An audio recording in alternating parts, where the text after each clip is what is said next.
और जब आप कुछ आगे निकलते हैं तो लकड़ी की भी मूर्ति होती है। तीसरी मूर्ति धातु की बताई गई है महानुभाव। चौथी जो मूर्ति होती है वह मिट्टी चंदन इत्यादि की बनाई हुई है।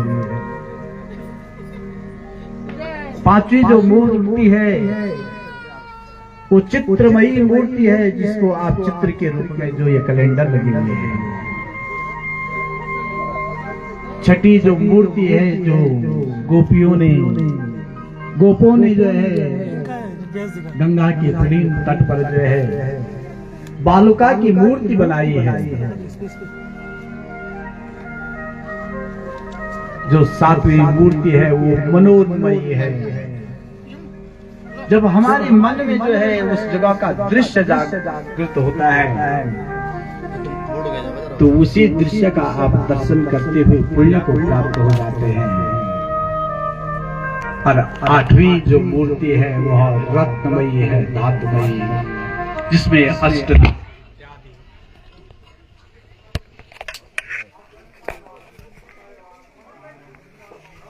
से निर्मित किया जाता है।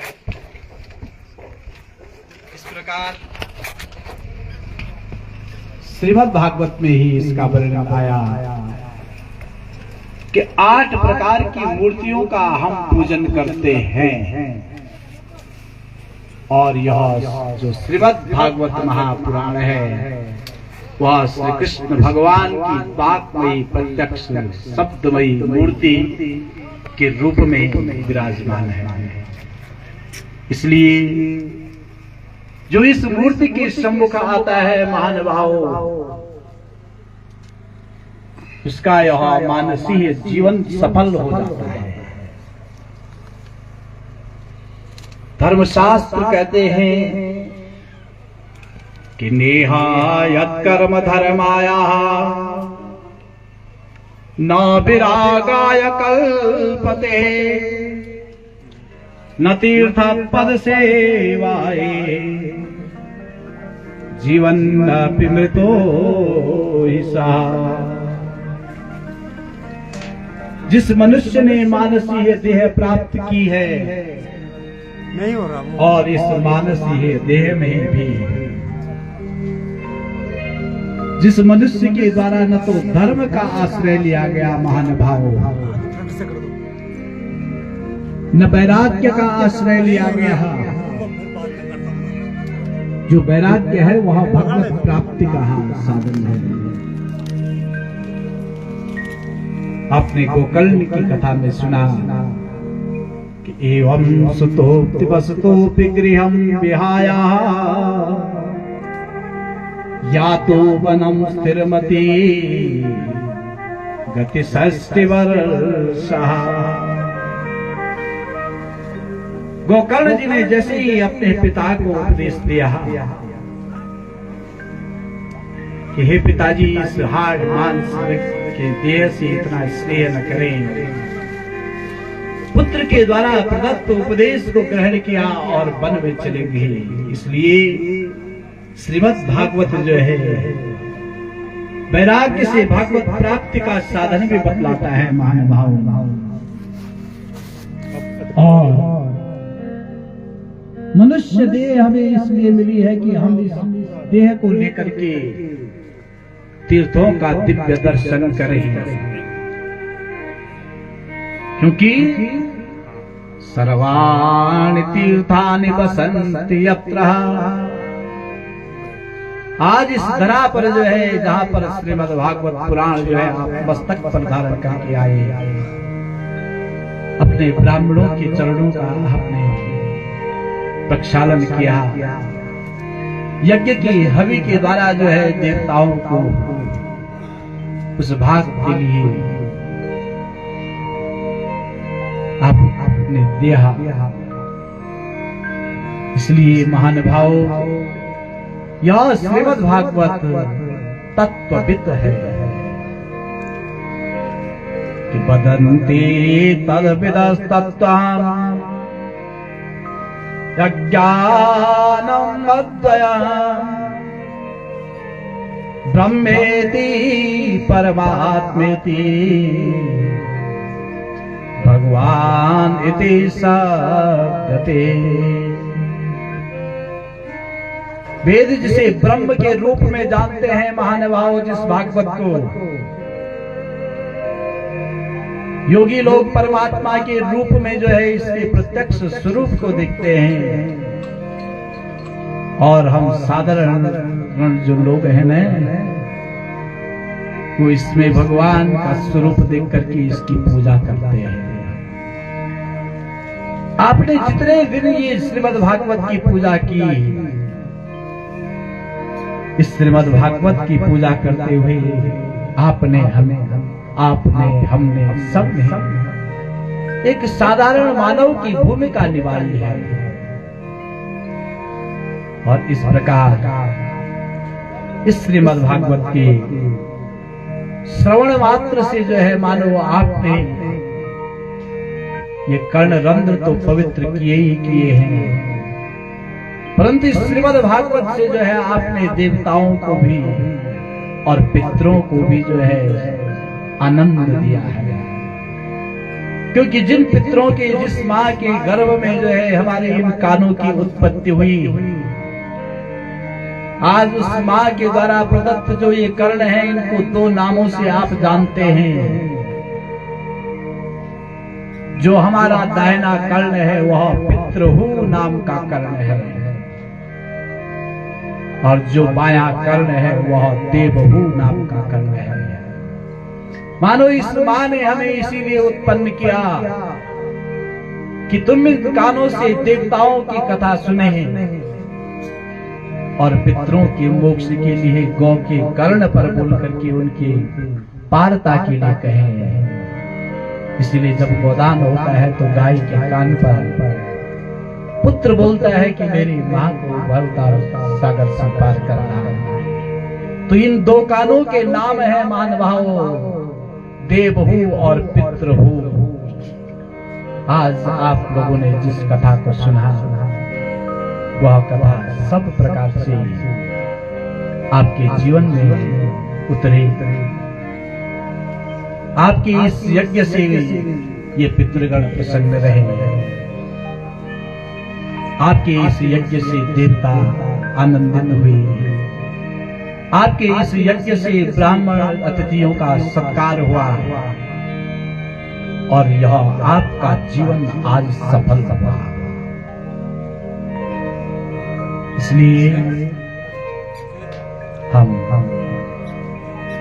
इस यज्ञ की संपन्नता पर पंडित प्रवर श्रीमान पिता के रूप में श्री पुरुषोत्तम दत्त किमोठी जी को,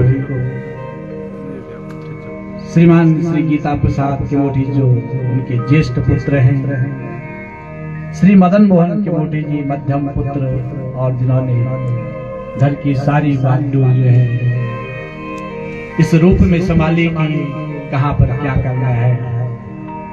नौकरी वालों को तो इन्होंने अपने भाई बंधुओं को सबको जो है इस यज्ञ के लिए इस प्रकार से संतोष दिया कि आप चिंता मत करना, केवल आप जो है समय पर पहुंच जाना। इसीलिए जो ज्येष्ठ पुत्र हैं वो इस यज्ञ के लिए दौड़ते दौड़ते पहुंच ही गए। नौकरियों में कई प्रकार की अव्यवस्थाएं होती हैं, जीव के पास समय है नहीं, परंतु तब भी सब प्रकार से। और तृतीय पुत्र श्री संजीव किमोठी ने मां के निमित्त में संकल्प को आज क्रिया विधि के रूप में संपादित किया। इनके बंधु बांधव जितने भी यहाँ पर आए हैं, सबको मेरा हृदय से साधुवाद है कि आप इस श्रेष्ठ यज्ञ में पधारे हैं। इस यज्ञ में पधारने पर आपकी पहचान होती है कि हम इस परिवार के लोग हैं, हम इस कुल के लोग हैं, हम इस गांव के लोग हैं, जिस गांव में जो है दिव्य भागवत कथा का आयोजन होता है। महानुभाव, सबसे पूर्व हमने यही कहा था कि जहां भागवत कथा होती है वो स्थान पुण्यमयी तीर्थ बन जाता है। तीर्थ और धाम की आपको विशेषता बतलाई। तीर्थों पर पितरों के निमित्त पिंड दान दिए जाते हैं, धाम पर भी होता है ये कार्य। और धाम से जो है उन पितरों के लिए उत्तम गोलोक की पुत्र संतति की कामना करते हैं। आज समय बहुत कम है, इसलिए अधिक न कह करके जिस यज्ञ को आप कर रहे हैं वह राजसूय यज्ञ से भी श्रेष्ठ यज्ञ है और आज यह यज्ञ पूर्ण हो रहा है। नित्य नैमित्तिक के कर्म में हम आगे बढ़ते हैं, क्योंकि आपको इस यज्ञ में प्रभु का दर्शन हुआ है, कृष्ण जन्मोत्सव हुआ है, वामन अवतार की आप लोगों ने कथा सुनिए। इसलिए आइए भाव के से इस राष्ट्रीय यज्ञ में पहुंचने से पहले हमारा काम कैसे पूरा नहीं होगा। हो मिले ताल से ताल कन्हैया क्यों न मिलेंगे, मिले ताल से ताल कन्हैया क्यों न मिलेंगे, मिले ताल से ताल कन्हैया क्यों न मिलेंगे, बजे ताल से ताल कन्हैया क्यों न मिले, बजे ताल से ताल कन्हैया क्यों न मिले, बजे ताल से ताल कन्हैया क्यों न मिले, बजे ताल से ताल कन्हैया क्यों न मिले। अपनी बिगड़ी आप बना लो, अपनी बिगड़ी आप बना लो, सत्य प्रेम से हरि गुण गाओ, सत्य प्रेम से हरि गुण गाओ, हो जाए बेड़ा पार कन्हैया क्यों न मिले, हो जाओ बेड़ा पार कन्हैया क्यों न मिले, मिले ताल से ताल कन्हैया क्यों न मिले, मिले ताल से ताल कन्हैया क्यों न मिले।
ताल से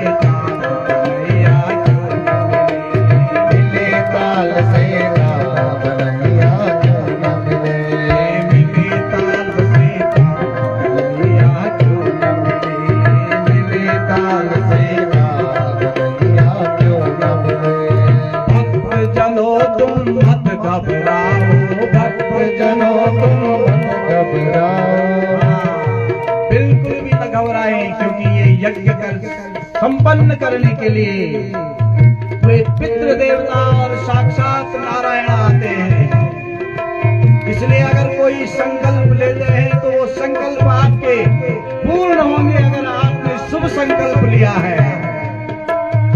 और अगर संकल्प में विकल्पता आ गई तो सब कुछ समर्थवान होते भी आप हम कर ही नहीं सकते हैं। इसका प्रत्यक्ष दर्शन इस भागवत पीठ पे आज आपके सम्मुख में है।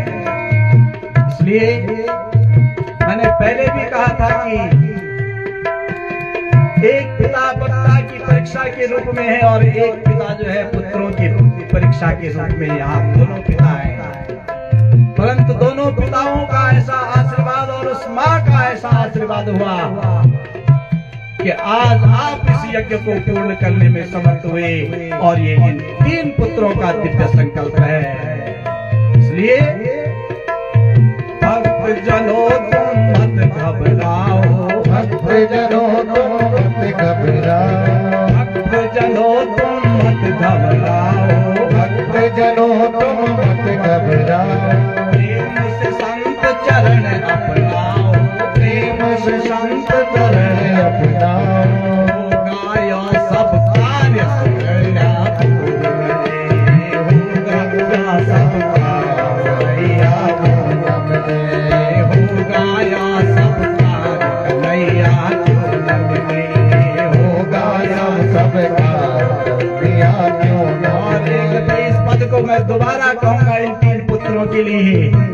इसलिए भक्त जनों तुम मत घबराओ, भक्त जनों तुम मत घबराओ, भक्त जनों तुम मत घबराओ, भक्त जनों तुम मत घबराओ, और माने भी कहा हे पुत्रों तुम मत घबराओ, हे पुत्रों तुम मत घबराओ, प्रेम से संत चरण अपनाओ, प्रेम से संत चरण अपनाओ, सफल होएगा काज कन्हैया क्यों न मिली, सफल हो गया कन्हैया क्यों न मिले, बजे ताल से ताल, सब लोग ताली के साथ मिले, बजे ताल से ताल कन्हैया क्यों न मिली, बजे ताल से ताल कन्हैया क्यों न मिले, बजे ताल से ताल कन्हैया क्यों न मिले, बजे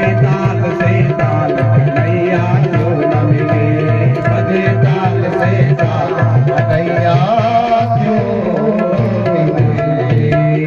बोले भागवत भगवान की जय, पितृ भगवान की जय, सच्चिदानंद भगवान की जय, यज्ञकर्ता परिवार की जय, भक्त वत्सल भगवान की जय, श्रोत्र समुदाय की जय। जब यह कार्य पूर्ण हुआ तो राजा का जो धर्म है उसे पूर्ण करने का आज एक स्वरूप प्रकट हुआ और महानुभाव राजसूय यज्ञ की तैयारी हुई। राजसूय यज्ञ के लिए धन की परम आवश्यकता। इस यज्ञ के लिए बहुत धन चाहिए और धन तो सबके पास है, परंतु ऐसा मानव संग जो परिवार का एकजुट होकर के इकट्ठा होना है वो बहुत बड़ा है। इसलिए आज यह परिवार एक सूत्र में बंधा और सूत्र कहते हैं मजबूतता को। जब हम इस परिवार को अपने परिवारों को एक सूत्र में बांधते हैं महानुभाव, तो फिर आपको कोई हिला नहीं सकता, कोई आपको तोड़ नहीं सकता। इसलिए हम कुल समुदाय के सूत्र में बंधे रहे और आज ये आपका समस्त कुल जो है इस सूत्र पर बंध करके आपके इस यज्ञ को पूर्ण करने का कर्ता बना।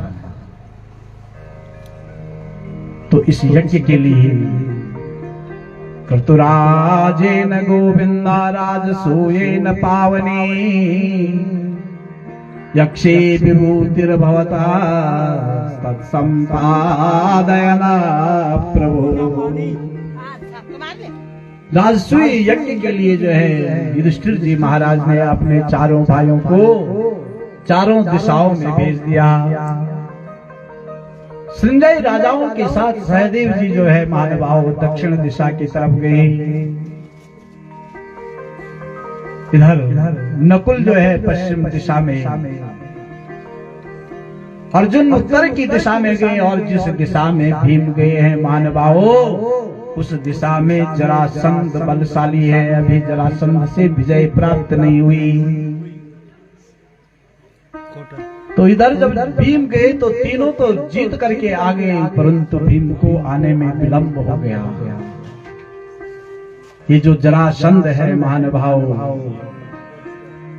ये बहुत बलशाली है, परंतु जब ये सूर्योदय के समय में भगवान सूर्य के लिए अर्चना करता है, अर्घ्य देता है, उस समय इसके पास अगर कोई ब्राह्मण चले जाए तो वह उस ब्राह्मण को सर्वस्व दे देता है। जो मांगेगा वो दे देगा। आज भगवान कृष्ण की सहायता से ब्राह्मण का रूप धर करके वहां पर गए और उससे युद्ध के लिए कहा।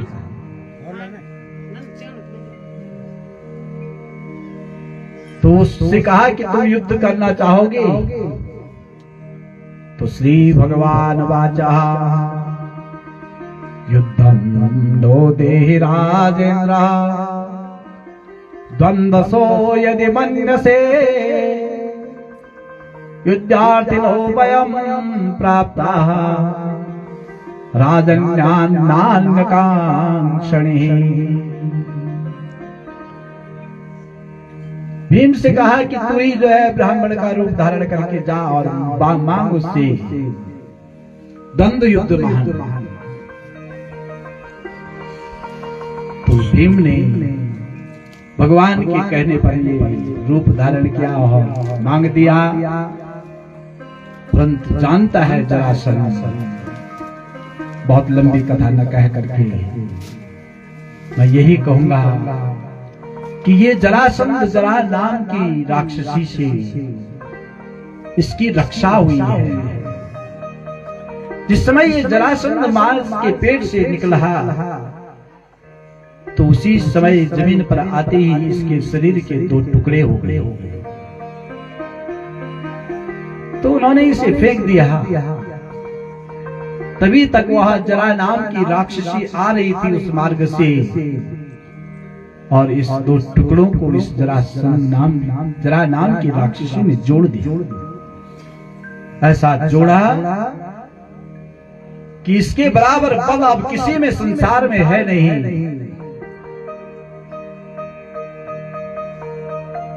और इसका युद्ध भीम के साथ हो रहा है। महानुभाव जब युद्ध होने लगा तो भगवान कृष्ण जो है भीम को कई बार बतला रहे हैं कि इसके 2 टुकड़े करो और फेंक दो। भीम ने कार्य तो किया ऐसा है, किंतु दोनों टुकड़ों को जो भी जिस हाथ पर आया उस दिशा में फेंक दिया और दूसरी दिशा में।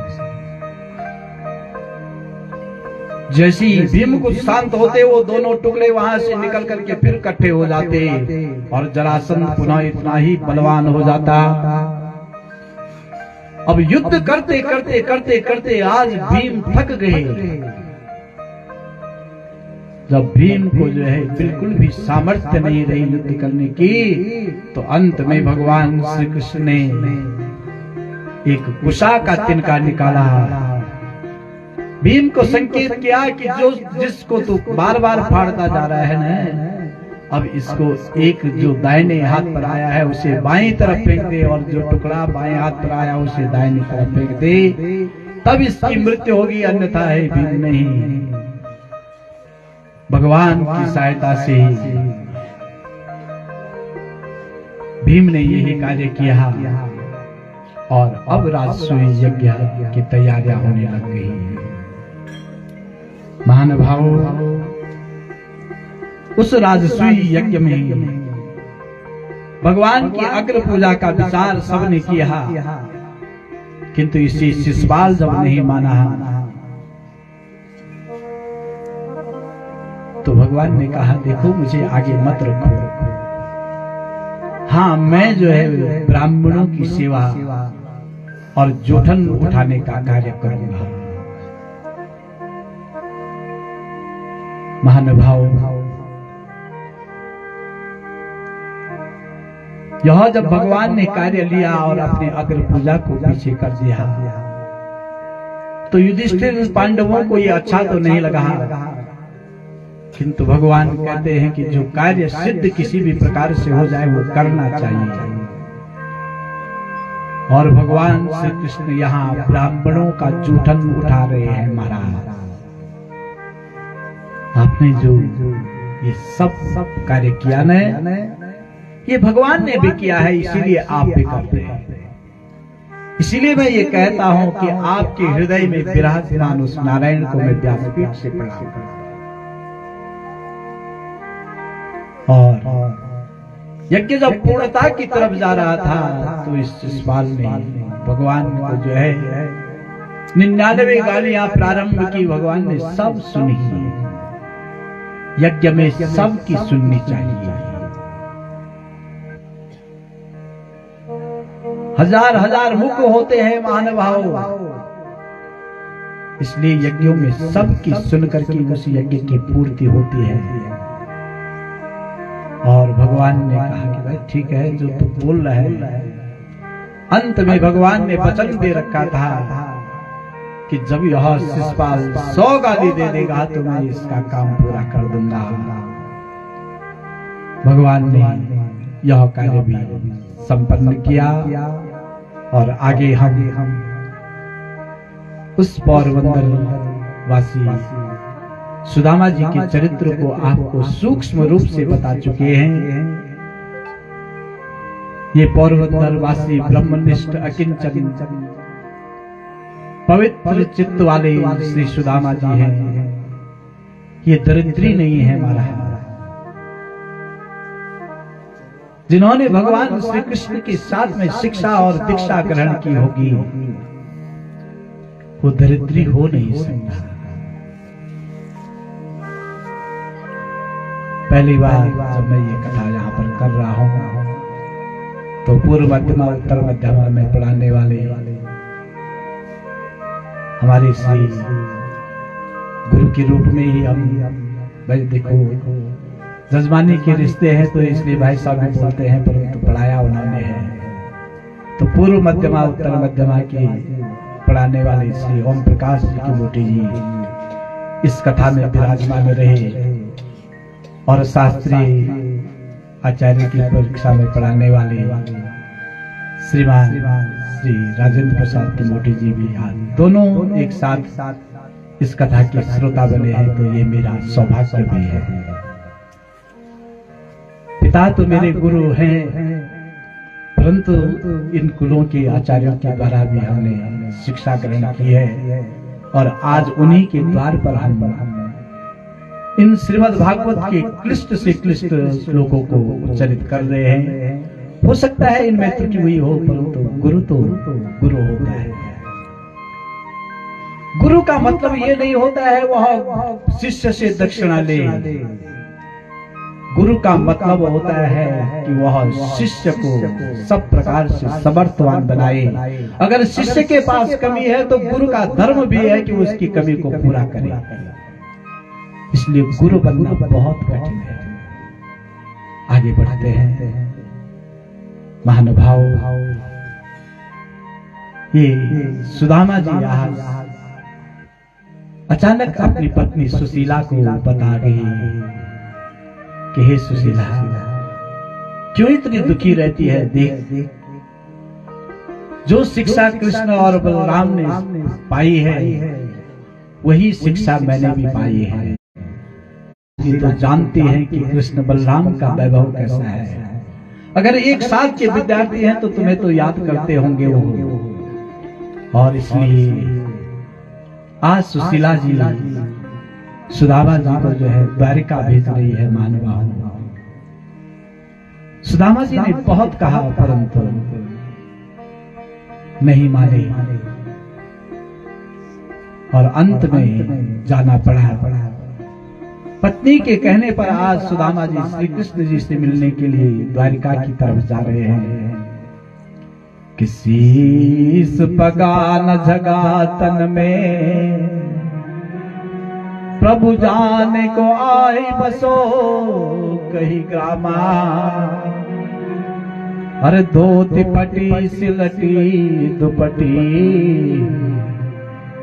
अरे पाय उपान की नहीं सामा। द्वार खड़ो तुझ दुर्बल एक रहो चकिसो वसुधा अभिरामा। अरे पूछत दीन दयाल खुदा बतावत आपन नाम सुदामा। चल पड़ी पोरबंदरवासी गुजरात से जो है द्वारिका की तरफ थोड़ा सा बहुत नजदीक भी नहीं है, परंतु जब निकल रहे हैं तो वहां जाने लगी। सुदामा जी अपनी पत्नी से बार बार कह रहे हैं कि हे प्रिय, किसी मित्र के घर पर खाली हाथ नहीं जाते, हमारे घर में कुछ भी नहीं है। तो आज सुशीला बोल पड़ी, लोचन कमल दुख मोचन तिलक भा हर श्रवण कुंडल मुकुट दे मात है। ओढ़े पीत वस्त्र गले में बैजंती माँ। हर शंख चक्र गदा पद्म और लिए हाथ है। तुम जिस कृष्ण की बात कर रहे हैं, इस कृष्ण की ऐसी ऐसी विशेषताएं हैं। तुम ही कह रहे हैं कि हम संदीपन गुरु के साथ एक साथ पढ़े हैं। अरे तो तुम्हारे मन में कभी अपने मित्र से मिलने की इच्छा जागृत भी नहीं हुई? कैसे मित्र हैं? भनक नरोत्तम सांदीपन गुरु के पास। अरे तुम ही कहत हम पढ़े एक साथ साथ है। और इसलिए द्वारका लो जाते ऐसे अलसात तुम। वे द्वारिका के नाथ अनाथन के नाथ हैं। अरे एक बार तुम उनके पास तो जाओ, वे अनाथों के नाथ हैं, इसलिए जाओ जाओ। महानुभाव, किम कर्तव्य विमूढ़ होकर के आज सुदामा जी अपनी पत्नी को बहुत समझा रहे हैं। कह रहे हैं मैं ब्राह्मण हूं, उच्च कुल का ब्राह्मण हूं, मुझे ऐसा जाना उचित नहीं है। ब्राह्मण सबका गुरु है, इसलिए मांगने वो जाता है, लालसा वो रखता है जिसकी कोई कामनाएं होती है। मैं कौन हूं? शिक्षक हूं सगरे जग को, तियता को कहा अब देती है शिक्षा। हर जो तप के परलोक सुधारत, संपत्ति की उनकी नहीं इच्छा। मोरे ही हरि के पद पंकज, अरे 12,000 लो देखी परीक्षा। अरे और गो धन चाहिए बाबरी, ब्राह्मण के धन केवल भिक्षा। ब्राह्मण के धन केवल भिक्षा। इतना कहते कहते सुदामा जी मौन हो गए। और पत्नी के मनोभाव को जान गए कि अब न जाने ये किस प्रकार के वचन कहेगी। तो सुशीला जी बोल पड़ी, अब ये मेरे कहने से तो नहीं जाएंगे, इसलिए मैं अब अपने पुत्रों को आगे करती हूं। और क्या कहा कि को दो सवाजुर तो भर पेट। हे सुदामा जी, मेरे घर में अगर कोदा भी होता नहीं तो मैं अपने बच्चों को उसी की रोटी देती और उससे मेरे बच्चे जो है भरपेट खा लेते हैं। न चाहत हो तद दूध मिठोती। ये कृष्ण तो माखन मिश्री दूध में रहा है, मैं अपने बच्चों के लिए इसकी कामना नहीं कर रही हूं। अरसी तबिते तत्सो सिसधाते हो हटती मैं तुम्हें न पठेती। आप नहीं जानते हैं कि मेरे बच्चों को जब ठंड लगती है ना, आजकल के दिन हैं, तो मैं अपनी साड़ी का पल्ला एक बच्चे में रखती हूँ और दूसरा नंगा रह जाता है, दूसरे पे रखती हूँ तो तीसरा रुदन करने लग जाता है। हे प्रियतम, मेरे लिए नहीं तो इन बच्चों के लिए तो आप जाइए जरा। अपने पुत्र के लिए तो पिता क्या नहीं करता है। आज हठात जो है अपनी पत्नी के इन वचनों से, या घर ते न गयो कबहू पिया फूटो तवार टूटी कठोती। हे प्रियतम, मेरे इस घर में टूटा तवा है। कोई भूसे की रोटी बनाते भी होना तो अचानक जो है उस फूटे तवे से जो है अग्नि उसको भस्म कर देती है और मेरे बच्चे उसको ले नहीं पाते।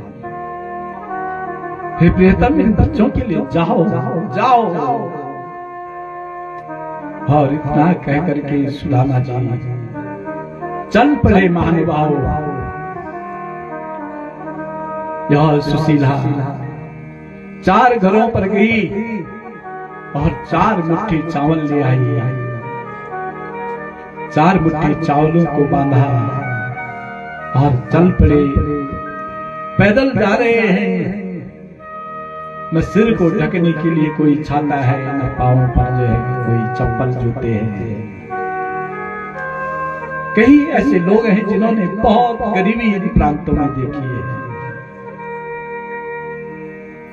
इसलिए वे दिन जब याद आते होंगे। किंतु भगवान की सत्ता महानुभाव एक जैसी नहीं रहती है।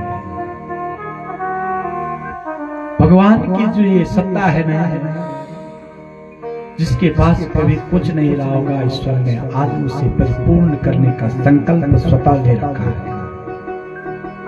ये पृथ्वी धर्म रूपी धुरी में और तराजू में सबको रखती है। इसलिए सुदामा जी चल पड़े और भगवान श्री कृष्ण जान गए।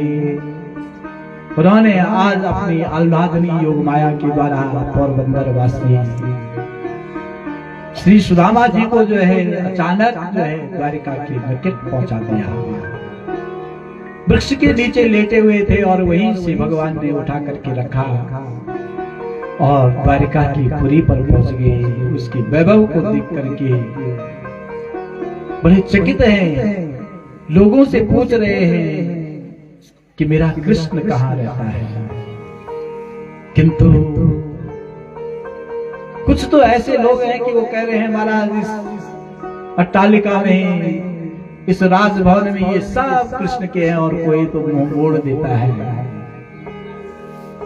किंतु आज ढूंढते ढूंढते पहुंच गए। किसी ने कहा है यहाँ रोकने का प्रयास किया है, किसी ने नहीं।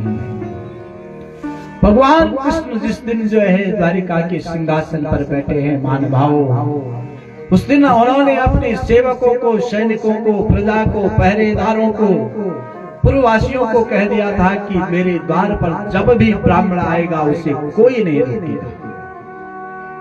ब्राह्मण को किसी से अनुमति लेने की आवश्यकता नहीं होनी चाहिए। अगर किसी ने ये कार्य कर दिया तो उसको कठोर दंड दिया जाएगा। और चल पड़े। द्वारिका की भूमि पर जैसे ही पहुंचे और देखा कि मेरे मित्र की यह धरा है, सुदामा जी ने अपने मस्तक को उस पर टेक दिया और मस्तक पर जो ब्रह्मा जी ने श्री क्षय लिखा हुआ था, दुर्वासा की श्राप को ग्रहण करने के कारण आज भगवान नारायण ने उस श्री क्षय को यक्ष श्री के रूप में सुदामा के लिए परिणित कर दिया। जो ये आजकल शरीरों पे जो टेटो फेटो होते हैं, जरूर बनाए इससे शरीर की अंगों की शोभा हो रही है, किंतु ऐसा बनाइए जिसमें भगवत आश्रय स्वरूप चिन्ह हो, जिस चिन्ह को देख करके जो है ये सोचे लोग कि तुम इस धर्म को मानने वाले हो, इस प्रभु की कृपा तुम्हारे ऊपर है। इसलिए जैसे ही पहुंचे तो भगवान श्री कृष्ण सुदामा के आतिथ्य के लिए दौड़ पड़े और बोल पड़े कि काहे बिहाल विवायन सो पग, कंटक लागे पुने कर जोरे, अरे पाए महादुख हाय सका, तुम आए ते न किते दिन कोई, देखी सुदामा के दीन दशा, करुणा करके करुणा निधि रोए,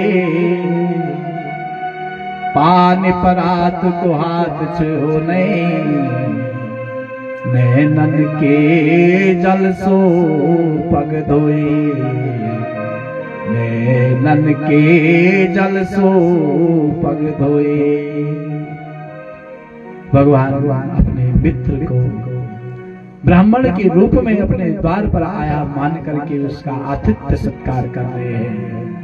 आतिथ्य सत्कार में जैसे ही विलंब देखा तो भगवान के आंखों से अश्रुओं की अविरल धारा बहने लगी और वह धारा जो है ब्राह्मण के चरणों पर गिरने लगी। भगवान ने सोचा इससे बड़ा अवसर क्या होगा।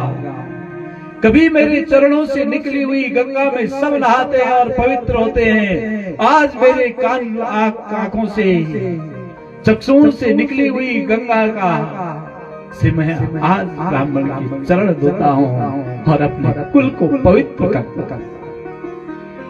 ये भगवान की ब्राह्मण के प्रति जो है परम प्रेम और श्रद्धा है। महानुभाव कुछ देर बिठाया और बोले कि घर में सब कुशल है, क्या भाभी ने मुझे कुछ बताया है? कहा हे कृष्ण,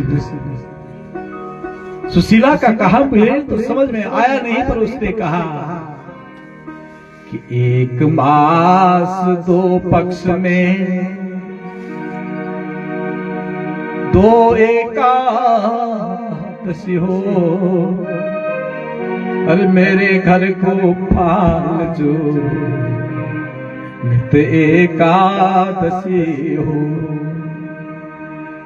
भाभी का संदेश है कि हे कृष्ण, 1 महीने में 2 एकादशियां आती हैं, परंतु मेरे घर में रोज एकादशी रहती है और मेरे बच्चे पति मैं सब व्रत रहते हैं। कितने दिन रहते हैं व्रत? पूरे 1 महीने व्यतीत हो जाते हैं, हम केवल व्रतों में रहते हैं। तृण पत्ते मिल गए तो उसी से जो है अपने जीवन चला रहे हैं।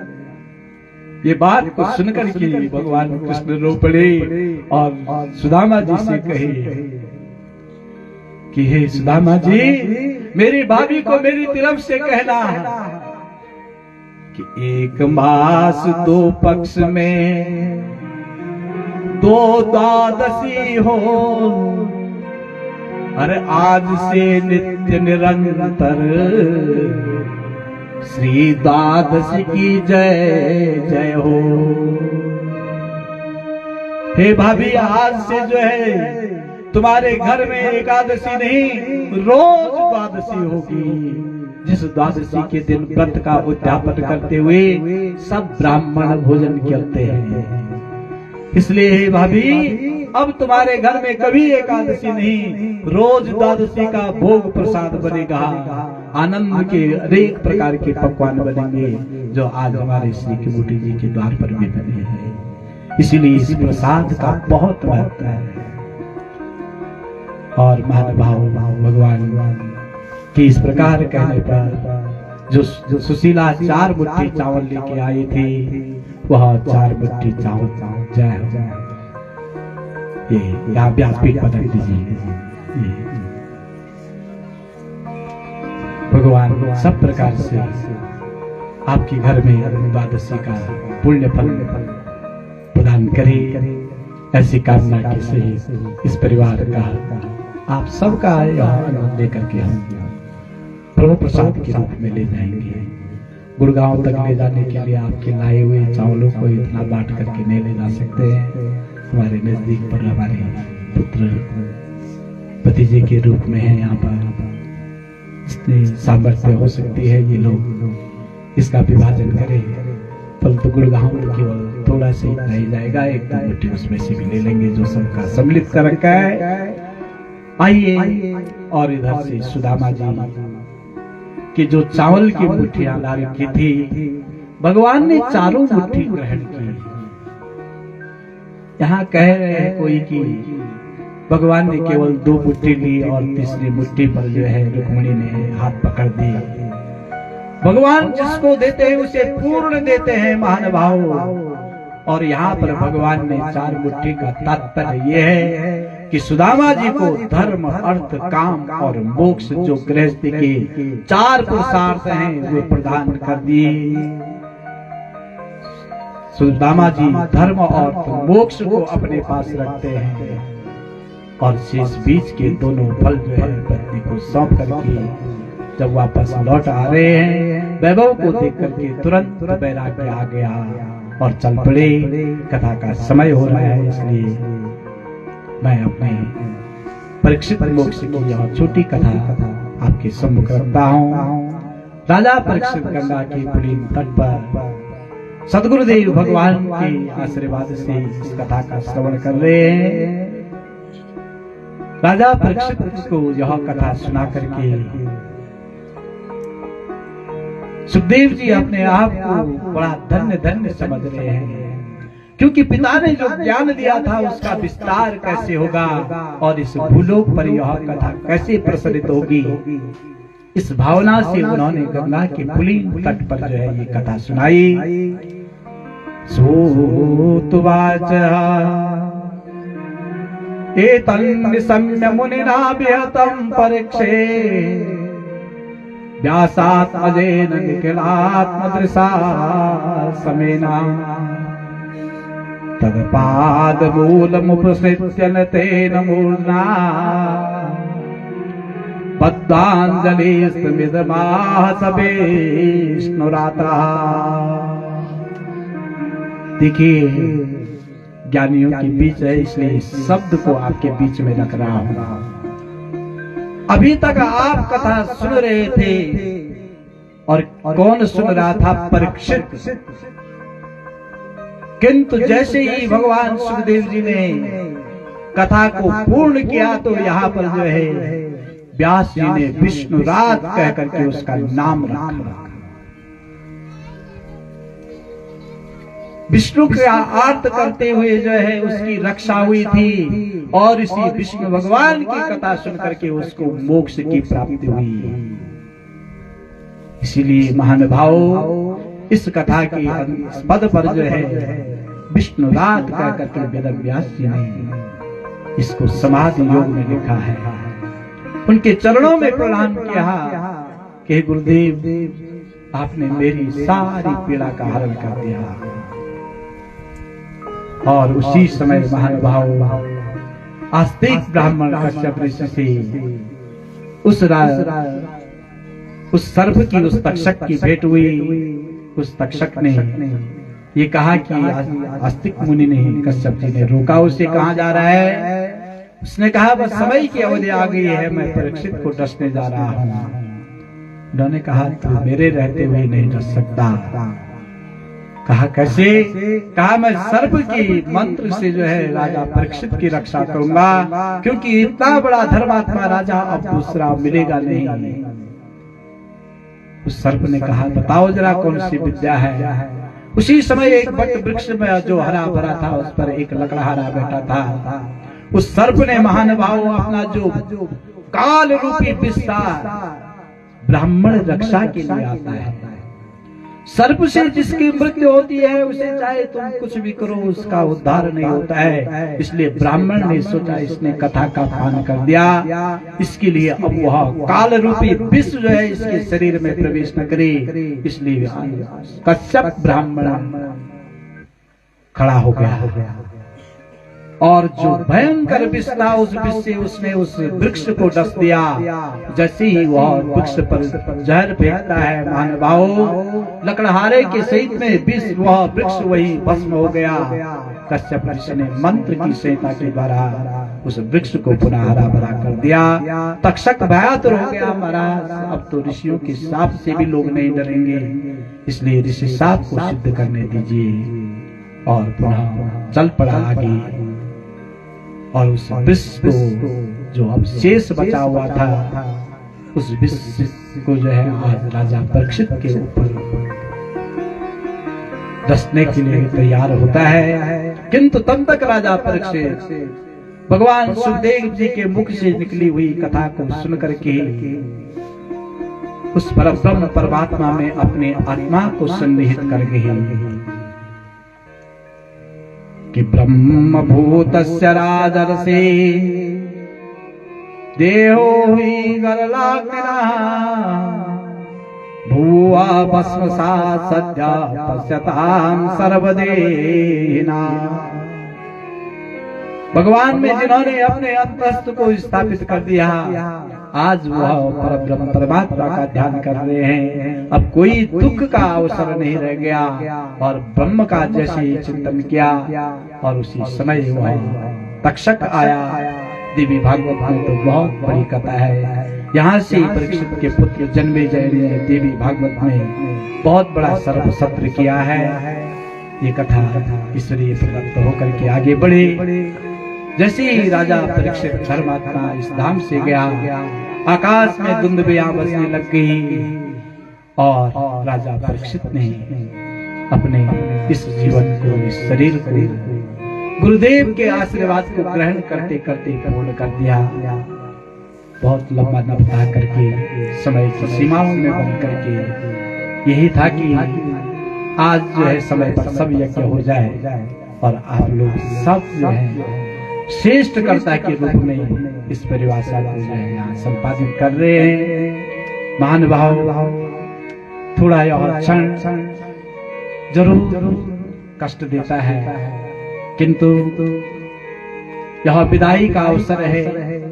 इस विदाई के अवसर पर हम अपने मन को स्थिर करें, धैर्य को धारण करें और श्रीमद् भागवत की इस कथा को विराम की तरफ ले चले।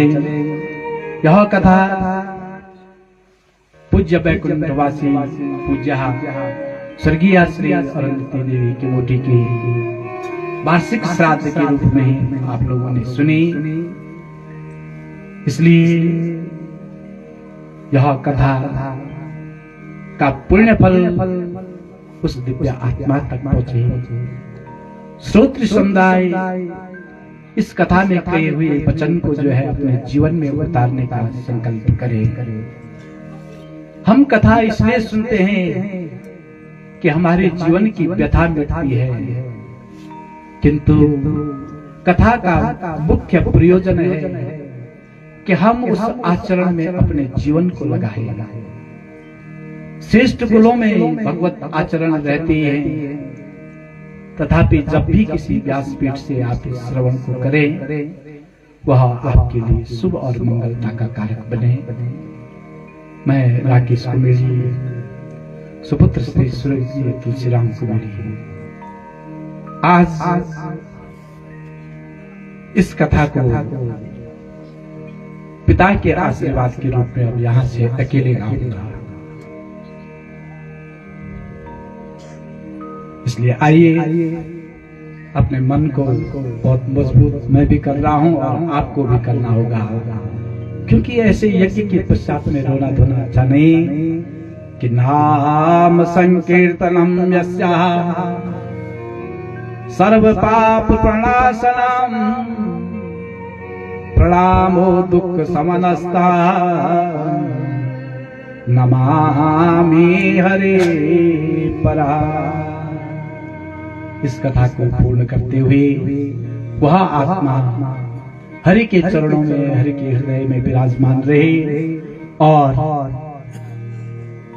मेरी भी ज्यादा हिम्मत नहीं है बोलने की, क्योंकि इसलिए आप हम सब हाथ जोड़ करके उस दिव्य आत्मा के लिए स्वर्गीय पूज्या महात्मा अरुंधति देवी, जो आज इस कथा की श्रवण मात्र से इस सप्त ग्रंथि वेदन के रूप में मोक्ष को प्राप्त हो रही है, उसके लिए हम श्रद्धांजलि व्यासपीठ से दे रहे हैं। और सभी जो है हाथ जोड़ करके उस दिव्य आत्मा के लिए प्रार्थना करें। नहीं, रोना नहीं है, बिल्कुल भी नहीं, बहुत धैर्य के सहित। तुम्हें शांति दे परमात्मा, तुम्हें शांति दे परमात्मा, तुम्हें शांति दे परमात्मा। हाथ जोड़ के शांति दे, केवल हाथ जोड़ के रखेंगे। इस भजन में ताली नहीं बजेगी, केवल हाथ जोड़ के परमात्मा, तुम्हें शांति दे परमात्मा। श्रद्धा सुमन अर्पित करें, श्रद्धा सुमन अर्पित करें।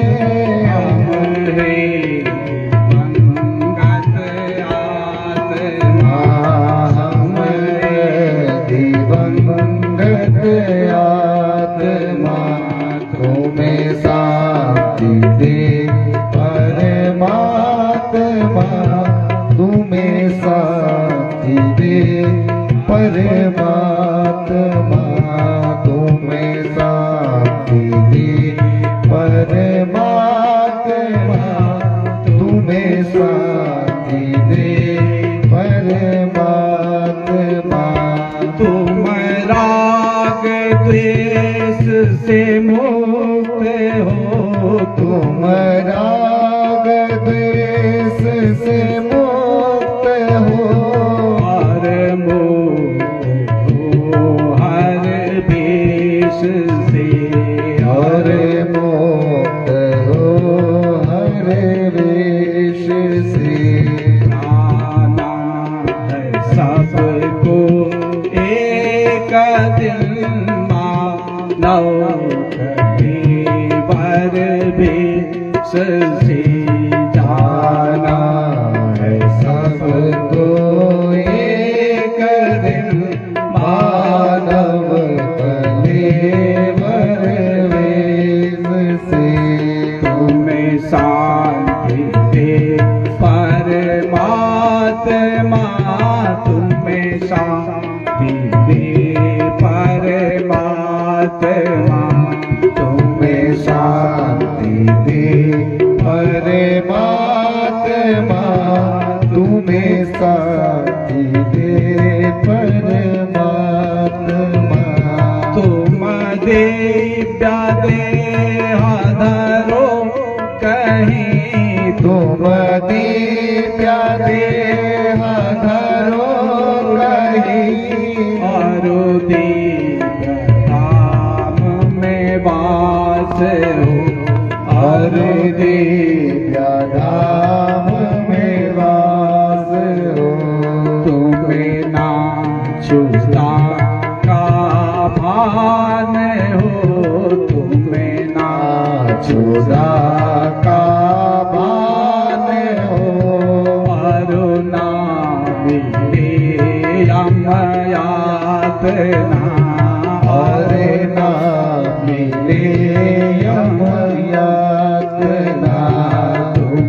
शांति दे परमात्मा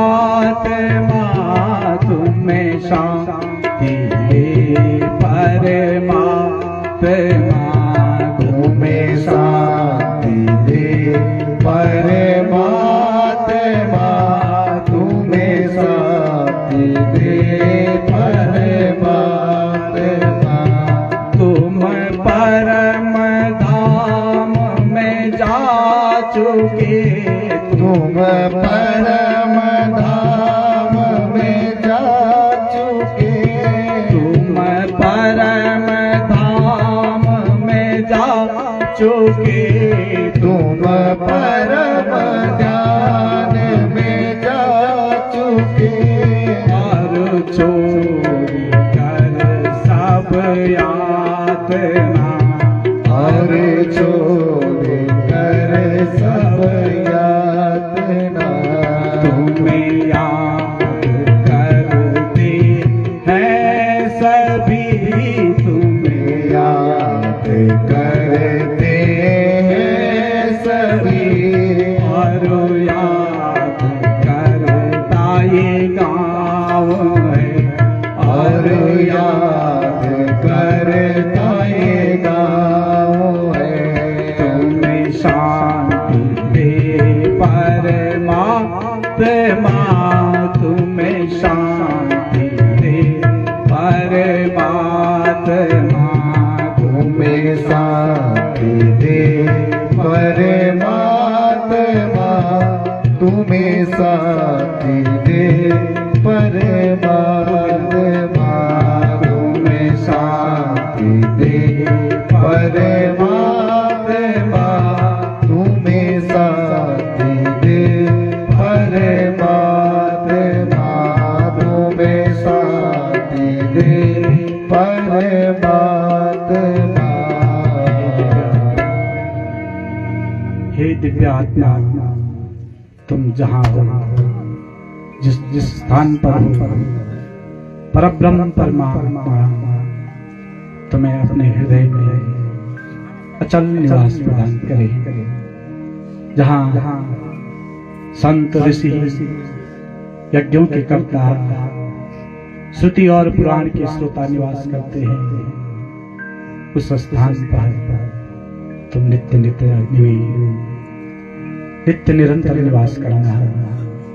इस व्यासपीठ से जो भी त्रुटि उस आत्मा के पारायण के लिए हुई कथा की वाणी घोष के द्वारा स्तोत्र संध्याय के लिए हुई अधिक समय तक बैठने के लिए आचार्य वर्ग ब्राह्मण मेरे संगीत के दोनों अनुज मातृशक्ति युवान वर्ग और विद्वान वर्ग बाहर से आए हुए इष्ट मित्र बंधु बांधव मैं इस व्यासपीठ से सहृदय आभार भी व्यक्त कर रहा हूँ कि आपने इस कथा का पान किया। तीनों पुत्रों के द्वारा समस्त परिवार के द्वारा जो यह कथा संपन्न हो रही है उसका पुण्य फल इस कुल में इस परिवार में जिस माँ के द्वारा 5 संतति उत्पन्न हुई 2 पुत्री 3 पुत्र और इनकी इस कुल रूपी वृक्ष पर सब प्रकार की शाखाएं और प्रशाखाएं आगे बढ़े। यह सुंदर फलों से इस परिवार की शोभा बढ़ाई। जितने बड़े लोग विद्वान लोग इस कथा में आए हैं उन सबका आप लोगों को आशीर्वाद मिला। मैं तो अपनी टूटी फूटी वाणी से केवल भागवत का ही बोध कराने में समर्थ रहा।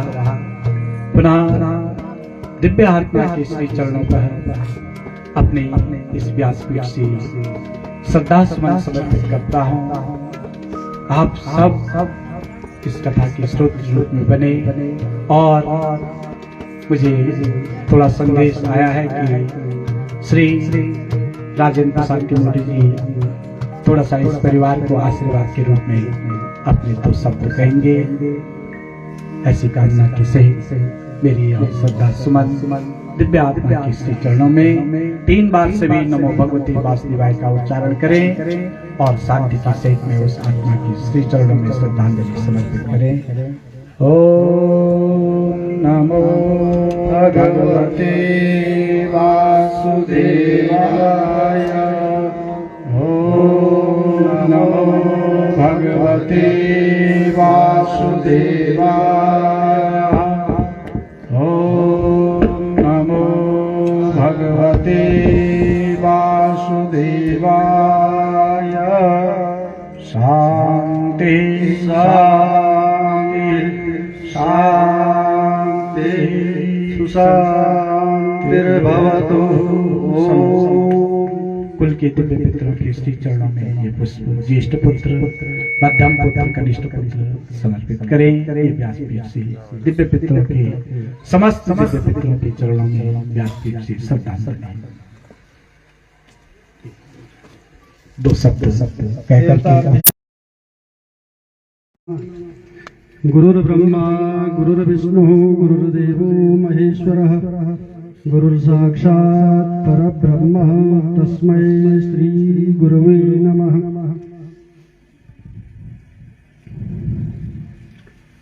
समय कुछ बोलने का तो नहीं है, लेकिन आज्ञा मिली है व्यासपीठ से तो कुछ कहूँगा। व्यासपीठ पर विराजमान आचार्य श्री राकेश कुमेड़ी जी, हमारे कुल पुरोहित पंडित मायाराम कुमेड़ी जी, अन्य सभी ऋत्विक वर्ग, संगीत के द्वारा जिन्होंने आपका 7 दिन तक बड़ा आनंद प्रदान किया, वो सभी बंधु और मेरे माताएं, भाई, बंधु, ग्राम के सभी लोग, बाहर से आए हुए सभी अतिथिगण, सबको मैं सादर प्रणाम करता हूँ। आज आना जाना तो सब लोग जानते हैं कि वो आसान से जीर्णानि यथा विहाय नवानि गृह्णाति नरोपराणि तथा शरीराणि विहाय जीर्णानि संयाति नवानि देहि। ये शरीर गीता में कहा गया है कि कपड़े के समान है। जैसे पुराना कपड़ा जो है जब तक नया रहता है हम उसको ठीक ढंग से धारण करते हैं, जैसे पुराना होता है तो उसको छोड़ देते हैं और फिर नया कपड़ा धारण कर देते हैं। उसी प्रकार ये जो जीवात्मा है उसको भी आश्रय चाहिए। आत्मा तो परब्रह्म का अंश है, वो जीवात्मा के रूप में संसार में आता है, उसको एक शरीर का आश्रय चाहिए होता है। और जैसे ही उसका समय होता है, किसी का कम होता है, किसी का अधिक होता है, और वो फिर जो है शरीर को परिवर्तित कर देता है दूसरे में, क्योंकि आत्मा अजर है, अमर है, वो मरती नहीं है। नैनम छिन्दन्ति शस्त्राणि नैनम धैर्य पावक न चैनम क्लेदन्त्यापो न शोषयति मारुतः। ये शरीर ये तो ऐसा आत्मा ऐसी है कि इसको न तो शस्त्र काट सकता है, किसी भी प्रकार से वो समाप्त नहीं हो सकता है। वो नित्य है, अनंत है, विभु है। उपनिषदों में इस आत्मा की अनेक प्रकार की प्रशंसाएं की गई हैं। इसलिए हमारी भाभी जी कहीं गई नहीं है। मरना हम बोलते हैं, मरी नहीं। उन्होंने शरीर परिवर्तन किया होगा या दिव्य लोक को दिव्य लोक को चली गई। आत्मा तो मरती ही नहीं, तो मरे कहां से? हम जो बोल रहे हैं अभी हमारे आत्मा है, जब तक जिस समय नहीं रहेगी उस समय शरीर नहीं रहता है, आत्मा तो रहती है। और उस दिव्य विभूति को स्मरण करते हुए मेरा मन बड़ा भारी हो रहा है, क्योंकि वो हमारी माता जी के साथ की थी, रिश्ते में भाभी थी, लेकिन क्योंकि माता जी के साथ की थी, हमें तो माता का उतना सुख नहीं मिल पाया, जल्दी चली गई। लेकिन जब तक यहाँ पर थी